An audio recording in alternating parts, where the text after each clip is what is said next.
மறை மாவட்டத்தின் தாய் பங்குகளில் ஒன்றான லுணுகலை புனித லூர்து அன்னையின் பெருவிழா மிகுந்த ஆன்மீக ஆயத்தங்களோடு சிறப்பாக இடம்பெற்றது. இப்பெருவிழாவில் லுணுகலை மற்றும் அண்மித்த பகுதிகளைச் சேர்ந்த பெருமளவிலான நம்பிக்கையாளர்கள் கலந்து கொண்டனர். திருவிழாவிற்கு முன் ஆயத்தமாக இடம்பெற்ற மாலை ஆராதனையினை பண்டாரவளை புனித அந்தோணியார் திருத்தலத்தின் பரிபாலகர் அருள் தந்தை ஜெகத் பொன்சேகா தலைமையேற்று நடத்தினார். அன்று மாலை இடம்பெற்ற நற்கருணை பவனி இன்னும் அதிகமாக ஆன்மீகத்தில் எம்மை ஆயத்தம் செய்து திருவிழாவை மகிழ்வுடன் கொண்டாட துணை நின்றது.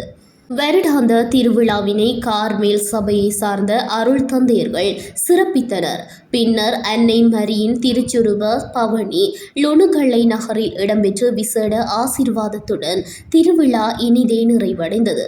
இத்திருவிழாவில் அருளால் லுணுகலை பங்கின் நம்பிக்கையாளர்களின் ஒற்றுமையும் ஆன்மீகமும் வலுப்பெற இறையாசீர் பெருகிட வேண்டுகின்றோம்.